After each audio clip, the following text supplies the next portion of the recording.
박지원 위원장이 분명히 민주당의 지분이 있습니다. 지난 대통령 선거 때 막판에 그 이재명 후보가 따라잡았던 거 이거를 좀 분석을 해보면 실제로 이제 조선일보나 이쪽에서 젠더 리포트란 이름으로 기사를 내기도 했었는데 많이 나와요 지금. 네, 이재명 후보를 지지한 20대 여성이 원래는 다른 후보를 지지하려고 했었다가 반이 넘더라고요. 김태현의 정치쇼.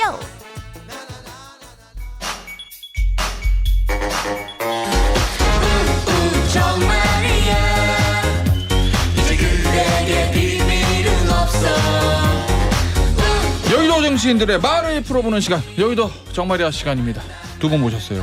제 왼쪽에는 지난번 최다 클립수를 기록했던 기록하겠는데 톡톡한 혁혁한 공을 세우신 정치 거기서 안윤상 거기서 인간 복사기 김수민 시각평론가 피처링 윤석열 한동훈 맞습니까? 왜 이렇게 건배사가 깁니까? 건배사 긴 거 좋아하지 않습니다. 한동훈도 해야죠. 건배사가 긴 것은 반드시 저지되어야 합니다. 자, 오늘도 저 유튜브 클립스가 대박이 날 것 같다는 생각이 듭니다. 제 오른쪽에는 김태현 최애 정치부 기자 단동 여신 서울신문 손지은 기자 나오셨어요. 안녕하세요. 네, 안녕하세요. 아, 이게 손지은 기자가 이 광고 나갈 때 해주는 얘기들을 요거를 제가 봤을 때 우리가 유튜브를 해야 돼. 그게 단독이죠. 이게 단독인데 네. 아, 나 정말 이거 어디서도 듣지 못한 요 얘기들을 저 손지은 기자 회사에 알려주면 안 되니까 가면 씌우고 목소리 변조해가지고 복면 기자 이런 거로 제가 한번 구성해 보도록 하겠습니다. 예, 그거 한번 해야 될 것 같아. 복면 기자. 자, 오늘 이제 첫 번째 할 얘기는 뭐냐면 지방선거. 야, 근데 여론조사 결과가 지금 앞서도 저희 뉴스 언더블락 시간에 말씀드렸는데 다 달라요. 특히 경기도 같은 경우엔 승패가 완전 달라버리니 같은 날 나온 건데 원래 지방선거가 좀 이래요? 네, 그리고 일단 지금 경기도가 그만큼 접전이다라고 보시면 되겠고요. 자, 일단 여론조사 공표 금지 기간 전 마지막 결과가 어제 이 KBS, MBC, SBS 지상파 방송 3사 결과고요. 한국 리서치, 입소스, 코리아 리서치에서 23일에서 25일 전국 17개 시도광역단체장 선거 여론조사를 했습니다. 자, 했더니 경기도는요. 민주당 김동연 후보가 39.1%, 국민의힘 김은혜 후보가 37.7% 오차 범위 내고요. 그러니까 지금 계속 경기도 결과 같은 경우에는 이제 김동연 후보가 앞서는 결과도 있고 김은혜 후보가 앞서는 결과도 있는데 대부분 다 오차 범위 내 차입니다. 그러니까 진짜 선거를 해봐야 아는 상황으로 보면 됩니다. 근데 이 39.1이랑 37.7이면은 두 사람 합치면 80이 안 되는 거잖아요. 네. 그죠? 아직까지 무응답층, 그게 많다는 거예요. 정하지 못한 부동층 네. 이분들이 꽤 있다는 거죠. 양강 후보 합치면 80이 안 되면은 나머지 뭐 강용석 후보, 정의당 후보 이렇게 뭐 가져가더라도 무응답층이 많은 거구나. 그러니까 경기도는 진짜 모르겠는데 뚜껑 열기 전까지. 네. 알겠습니다. 근데 이게 승리 기준이 좀 있잖아요. 네. 민주당 같은 경우에는 처음에 이재명 저 상임선대위원장 과반 얘기하다가 그 다음에는 뭐 수도권 한석 얘기하다가 이제는 호남만 지켜도 다행이다 뭐 이러는데 실질적으로 맞죠? 그렇게 얘기한 네. 거 맞죠? 그럼 실질적으로 양당이 생각하는 승리의 기준이 뭐예요? 어느 정도를 기대하고 있는 거예요, 양당은? 일단은 기대는 네. 높여서 부르겠죠. 네. 근데 객관적인 현실적으로. 기준으로는 아무래도 지난 대선 때 기준이 통용될 수 있지 않을까. 지난 대선 때의 득표를 각 광역별로 환산, 대입을 하면 10대 7이 나오죠. 그럼 민주당 입장에서는 7군데 이상 이기면은 이겼다. 지난 대선보다 더 낫다. 이렇게 평가를 할 수 있는 거겠고 국민의힘은 10개 밑으로 들어가면은 이거는 뭐 민주당한테 많이 따라잡혔다.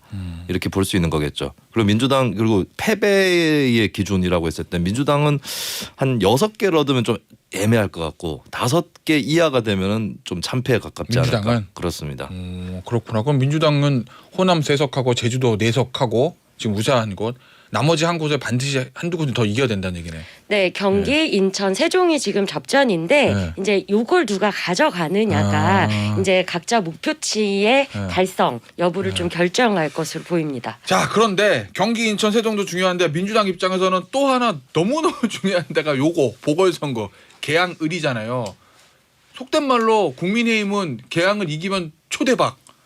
뭐 저도 뭐 그래 상대는 이재명 후보니까 이럴 텐데 민주당은 이거 만약에 지면은 진짜 엄청 타격인 건데 저기 요 개항을 유세현장 얘기 좀 잠깐 들어보고 올게요. 그러나 이게 끝은 아니지 않습니까? 투표에 참여하고 포기하려는 사람들을 투표소로 모시고 가면 우리는 이길 수 있다. 동의하십니까 여러분? 청와대가 열렸습니다. 좋으시죠? 공항과 철도와 도로가 모두 놓여 있는 곳 그렇게 많지 않습니다. 바로 인천이 그런 곳입니다. 가능성 살려야 하지 않겠습니까? 아니 이게 지금 이재명 후보하고 이준석 대표 목소리인데 어디서 언제 어디서 한 걸까요? 요거 얘기 안으로 들으면 지난 대선 같아요. 대선에 당시 여당인 민주당 후보, 야당인 국민의힘 대표 이렇게 이 정도로 지금 개항 의뢰 양쪽이 좀 화력이 집중되고 있는 거죠.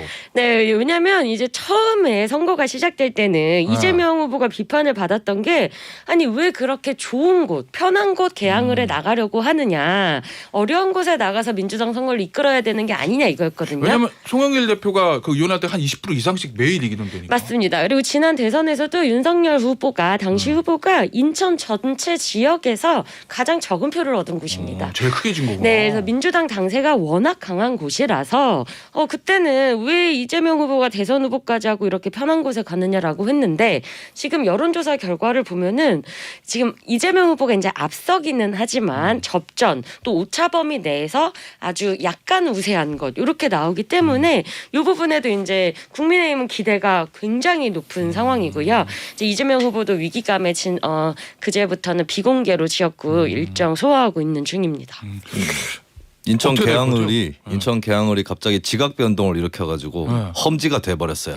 그리고 험지가 됐어 민주당한테. 어떻게 보면 이재명 후보가 이거 쉬운 지역 아니죠? 이렇게 얘기할 수도 있는 나 이긴 다음에 왜 내가 험지에서 돌아왔습니다.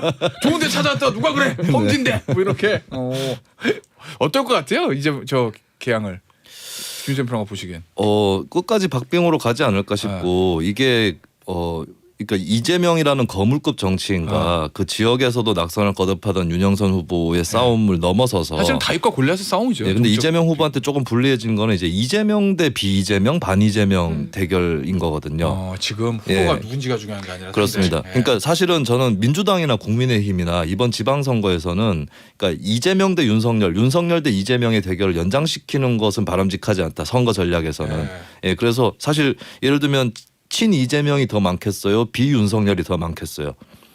비윤석열이 더 많죠. 네. 그럼 민주당은 그걸 이제 다 얻으려고 하는 노력을 하는 게 더 필요한데 근데 이제 이재명 후보가 어쨌든 등판을 해버렸기 때문에 조금 위축되는 부분이 있다라고 하는 것이죠. 근데 저는 이재명 후보가 여론조사가 미리 아예 이렇게 나와버린 게 어쩌면 다행일 수도 있어요. 어쩌면 그 경보를 발동을 하고 또 한편으로는 유권자들이 설마 이재명이 떨어진단 말이야? 대선 후보인데 뭐 이렇게. 그거는 좀 아니지 않나? 이런 비상령을 또 발동할 수 있기 때문에 나중에 이렇게 따라잡히느니 지금 이렇게 결과가 나와버린 게 이재명 후보한테는 다행일 수 있다. 물론 앞으로 선거 전략이나 이런 데서 신경을 쓰고 변화가 필요하겠지만 네 그렇게 보입니다. 우리 그리고 윤영선 후보도 다 따라잡았다. 뭐 내가 이길 수 있다. 요것보다는 아직까지도 추격하고 있다라고 하는 포지션을 취하는 게 윤영선 후보한테도 더 유리할 겁니다. 우리 김수현 평론가 사전 인터뷰할 때 이렇게 말씀하셨다며요. 이재명 후보가 만약에요. 간신히 이기면 이겨도 이긴 게 아닐 수 있다. 이거 무슨 의미예요?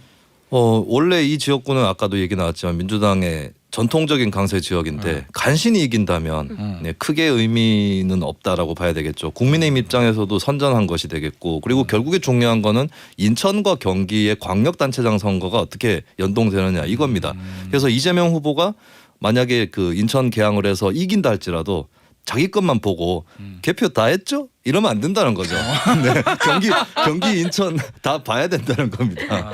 네. 그렇구나. 그러니까 만약에 경기 인천 다 이기면 그래도 이재명 후보가 나가가지고 붕업돼서 수도권 다 이겼네 이럴 텐데 다 지고 본인만 살아 들어오면 본인 살라고 거기 그렇죠. 갔냐? 뭐 이거 얘기 나오니까 알겠습니다. 개항을 인천, 경기랑 인천 요 세 개를 잘 보셔야 된다는 말씀을 드리면서 이번에는 어제 그제부터 오늘까지 여의도 정가의 가장 뜨거운 인물, 뜨거우다보다 핫 거의 타오르는 인물 박지원 위원장 관련 얘기인데 목소리 좀 들어보고 올게요. 왜 반성해야 하는 사람들이 다 나오냐고 아픈 소리도 들었습니다. 정말 면목이 없습니다. 정말 많이 잘못했습니다. 한 번만 더 기회를 주십시오. 저 박지원을 믿어주십시오.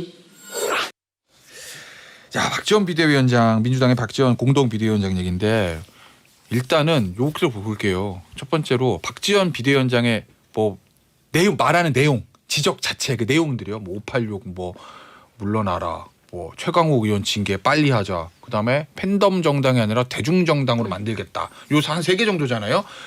요 지적한 내용 자체는 어떻게 평가하세요? 내용. 박지원 위원장이 필요한 거예요, 지금 민주당한테? 예, 그렇죠. 그리고 지금 이제 자중질환이라는 표현이 나오고 뭐 선거를 앞두고 왜 자중질환을 일으키느냐라고 하는데 박지원 위원장이 이제 한 반성문이 있고요. 그거에 대해서 반론을 제기했기 때문에 자중질환이 된 거지. 박지원 위원장이 했던 말은 원칙론적으로나 대의상으로 뭔가 문제가 되는 발언은 사실 없었잖아요. 그리고 지금 실제도 지금 박지원 위원장을 비판하는 목소리를 보면은 내용 반박이 아니고요. 선거를 앞두고 왜 분란을 일으키느냐, 왜 미리 상의하지 않았느냐, 자기 혼자 결정을 했느냐 이렇게 약간 본질이 아닌 뭐 형식과 절차를 갖고 이야기를 하는 게 더 많기 때문에 그러네. 네, 그리고 그 586 용태 같은 경우에는 이제 박지원 위원장이 전체 기자회견문에는 없었던 내용입니다. 이제 질의응답 과정에서 나왔는데 이것도 저희가 좀 신기했던 게. 결국은 이제 구체적으로 반발이 나온 게 이 부분이거든요. 그럼 그만큼 이게 민주당에서는 굉장히 민감한 이슈다라는 것이고, 그래서 약간 박지원 위원장이 뭘 잘못했는지를 역으로 물어보면 절차, 상의하지 않았다, 뭐 선거를 앞뒀다. 이런 것들 뿐이라서 그게 더 오히려 박지원 위원장이 말하고자 했던 부분에는 문제가 없던 것 아니냐, 이제 이런 해석도 다 가능합니다. 손지은 기사는 엄청나게 좋은 평가하신 거죠 지금 점수. 좋은 편. 근데 이게 말이 좋은 거는 사실 정치권에서는 이게 그러면 앞으로 어떻게 될 것이냐의 문제고 그래야 이제 평가를 내릴 수 있는 건데 일단 지금 이게 무슨 형식 절차를 따지고 책상을 내리치고. 근데 이런 건 어때요? 네. 김수현 평론가 네. 당 지도부잖아요. 지도부는 어찌됐건 무조건 선거를 이기게 하는 게 할 일이잖아요. 지도부 네네. 선거가 그렇죠. 앞둔 지도부. 근데 만약에 박지원 비대위원장의 말 뭐 자체가 맞다 하더라도 일각에서 제기하는 뭐 선거 앞두고 일주일도 안 남았는데 지금 이러면 어쩌자는 거야. 우리 다 죽는 거야. 뭐 요 얘기들 많이 하잖아요. 네. 선거에는 좋은 영향이 있을 것 같아요. 이게 더 일찍 했으면 좋았겠죠. 네. 그건 시기. 확실합니다. 네. 근데 어제도 JTBC 단독 보도로 나간 건데 박지원 위원장이 5.23 김해에서 노무현 전 대통령 추모식 할 때 그때 무릎 꿇자는 얘기를 했었는데 뭐 거부당했다라고도 해요. 근데 그 전에도 계속해서 어떤 물밑에서 혹은 이제 자신들끼리의 회의라든지 여기서 계속 뭘 하자라고 얘기를 했던 것 같습니다. 근데 그게 안 통하니까 네. 본인이 이제 그냥 치고 나가버린 거죠. 선거 일주일 앞두고. 예, 근데 저는 이게 늦었지만 그래도 해야 될 일이다라고 보는 거고. 그러니까 민주당의 선거를 위해서도 네. 늦었지만 하는 게 낫다. 그렇죠. 안 하는 것보다는 하는 게 낫죠. 좋은 거는 미리 하는 게 제일 좋고. 그렇죠. 예, 그런 일이고 그리고 박지원 위원장이 분명히 민주당의 지분이 있습니다. 지난 대통령 선거 때 막판에 맞아요. 그 이재명 후보가 따라잡았던 거 이거를 좀 분석을 해보면 실제로 이제 조선일보나 이쪽에서 젠더 리포트란 이름으로 기사를 내기도 했었는데 많이 나와요 지금. 네, 이재명 후보를 지지한 20대 여성이 원래는 다른 후보를 지지하려고 했었다가 반이 넘더라고요. 예, 제3 후보 쪽으로 좀 더 끌리고 있었는데 막판에 뭐 심상정 후보나 안철수 후보일 수도 있고 근데 막판에 결집을 했던 것이고 그 원인에는 분명히 박지원 위원장 영입이 들어가 있습니다. 예, 그리고 지금 이제 트위터에서 해시태그 운동이 펼쳐지고 있는 박지원을 지켜라 이 흐름들을 봤을 때는 예, 분명히 이거는 민주당 지지층이라고 했을 때 주로 이제 40, 50대 남성이나 이쪽을 좀 많이 생각을 할 수 있는데 그쪽에만 있는 게 아니다 이제. 예, 그걸 감안했을 때 민주당 이번 지방선거를 이기려면 지난 대선 때 막판에 비판적 지지로 결집해줬던 사람들이 그대로 가야 되는 거거든요. 그렇다면 이제 박지원 위원장이 또 한번 걸어볼 만한 승부를 한 거죠. 자, 그러면 궁금한 게 좀 우리 미래는 알 수는 없는데 네. 저는 박지원 비대위원장이 정치인 박지원으로서 어디까지 성장하고 어떻게 갈지 궁금하거든요. 그러니까 예를 들어서 지방선거 민주당이 이겼어. 막 그러면은 승장이 되는 거잖아 어쨌든. 하지만 민주당 내부 분위기로 승장을 만들어 주지는 않을 것 같죠. 지금 그래요? 일단 자 그래서 이게 지금 그 뭐 선거를 앞두고 이렇게 당내 갈등이 나오면 안 된다라는 쪽에서는 이거는 무슨 말을 했어도 나올 수밖에 없는 얘기였던 거죠. 그러니까 어떤 이야기를 했느냐와는 상관이 없었던 거고, 근데 지금은 이게 좀 애매해집니다. 왜냐하면 어차피 선거 결과를 봤을 때 만약에 이겼어요, 아니면 졌어요. 그때 박지원 때문에 내가 민주당 안 찍으려고 했는데 박지원을 보고 찍었다는 사람이 있을 거고 또 이러니까 안 찍어라는 사람이 이게 얼마가 비율이 될지에 대해서는 추적은 안 되는 거니까. 그렇죠. 이거는 해석하기 나름이기 때문에 네 이제 그래서 어제 이제 진중권 전 교수 같은 경우에는 이재명 대신에 박지원을 이 지방선거 패배의 희생양으로 삼으려는 거 아니냐 이제 이런 주장을 하기도 했죠. 그러니까 만약에 지면은 네. 야 뭐 선거 일주일 앞두고 당내 분란 일으키니까 지지층 다 떠나고 말이야. 싸우는 정도 누가 찍어 뭐 이렇게 될 수 있는 거잖아. 그거는 힘을 받기 좀 어려울 것 같은 게 지금 말씀하셨듯이 자중질환이나 갈등이라는 게 그래서 박지원 조용히 해라 절차 지켜라 와 박지원이 했던 말이 이게 1대1로 그러니까 이렇게 비등하게 그 갈등의 포인트라고 볼 수 있는지에 대해서는 좀 아닌 것 같습니다. 알겠습니다. 우리 뭐 지방선거 끝나고 나면 또 민주당의 전당대회가 있으니까 박지원 위원장의 어떤 행보라든지 정치적 미래 뭐 어떻게 되는지 좀 지켜보도록 하겠고 요 얘기 더 해보고 싶은데 시간이 없어요. 다음 걸 해야 돼. 누구 해야 되냐면 권성동 원내대표. 네. 저 지금 어떻게 돼가고 있는 거예요? 그 국무조정실장 임명 지금 문제가. 네, 조금 전에 권성동 원내대표가 이제 강원도 원주문헌에서 산호투표 끝나고 또 이제 관련 백볼이 있었는데 이제 당의 입장을 충분히 대통령과 국무총리께 전달했기 때문에 두 분이 수기 끝에 현명한 결정을 하리라 이렇게 믿고 있다라고 이제 간단하게 백볼을 했습니다. 근데 제가 진짜 궁금한 거는 대부분 이런 인사 문제, 자비나 의견 충돌이 있을 수 있잖아요. 그렇죠. 근데 되게 이제 물밑에서 얘기하거나 이러는데 권성동 원내대표가 이틀 연속 절대 안 된다고. 문재인 청와대 경제수석했던 사람이 어떻게 새 정부에 이러면서 강하게 치고 나오거든요. 이렇게 공개적으로 얘기하는 배경은 뭘까? 그것은 뭐 저는 거의 100%라고 보는데 당 내의 여론 때문이겠죠. 아니 지금 정부가 새로 출범하고 우리가 정권을 만들었는데 갖다가 쓰는 사람들 관료 출신이고 교수 출신이고 이런 검찰. 것들에 검찰 출신이고 이런 것들에 불만이 팽배해 있을 거예요. 당 내에서. 그럼 이제 권성동 원내대표가 아무리 윤핵관이라고는 하지만 나도 할 말 있다. 이 형님이 나설게. 이렇게 된 거죠.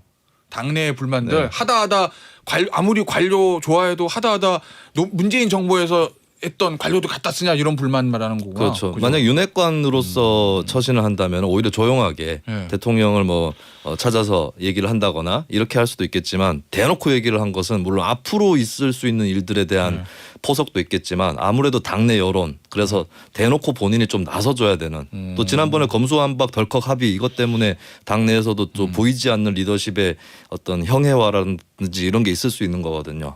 예, 좀 나서가지고 한번 쳐야겠다. 이런 생각을 한 것 같습니다. 손지은 기자는 어떻게 봐요? 손지은 기자 통화해봤죠, 권성동. 네, 저는 뭐 요거 관련해서는 여러분들이 이제 취재를 다 했고, 뭔가 알고 있는 것 같은데. 자 일단 이제 대통령과의 통화 내용을 공개한다. 이거는 대통령 그러니까 뭐 당대표든 원내대표든 어느 누구도 마음대로 할 수 있는 건 아닙니다. 그렇기 때문에 어느 정도 공감대가 서로 대통령과 그다음에 권 원내대표 측에 있었다라고 보고요. 다만 이제 결정을 어떻게 하느냐는 이제 조금 더 논의를 해봐야 합니다. 그런데 일단 이 아까 말씀하셨듯이 당내 불만이라는 게 이 지지층 전체의 그런 분위기도 반영이 돼 있습니다. 그리고 그거에 대한 부담이 권 원내대표한테만 있는 게 아니라 윤 대통령한테도 있는 겁니다. 이제 많은 자기를 지지했던 지지층들이 불만을 표시하는 데 대해서는 이런 걸 나도 알고 있고 고심 중이다라는 사인을 보내야 하는 거기 때문에 이렇게 이야기가 이제 권 원내대표가 작심을 하고 이제 공개를 한 거잖아요. 그러니까 이 부분에 대해서는 이제 서로 공감대가 있었다라고 보고요. 다만 이제 한덕수 총리 굉장히 완강합니다. 그리고 본인이 일할 사람을 골라야 되고 그리고 저는 이제 조금 더 해석을 붙이자면은 한덕수 총리 같은 경우에는 이제 추경호 부총리를 어느 정도는 견제해서 힘의 균형을 이뤄야 할 필요도 있습니다. 정치적으로. 네, 왜냐면 이제 민주당 같은 경우에는 계속 문재인 정부 때 굉장히 힘들었던 게 이 기재부 정통관료 출신이면서 현역 의원인 왕 부총리가 없었어요. 그래서 하고 싶은 일들을 정말 많이 못했는데 여기는 다르죠. 이제 충영 부총리가 있기 때문에 한덕수 총리 공간 마련을 위해서는 내가 일할 사람은 내가 고른다. 이런 측면도 있다고 봅니다. 야, 재밌네. 오늘 여기서 마무리할게요. 다음 주에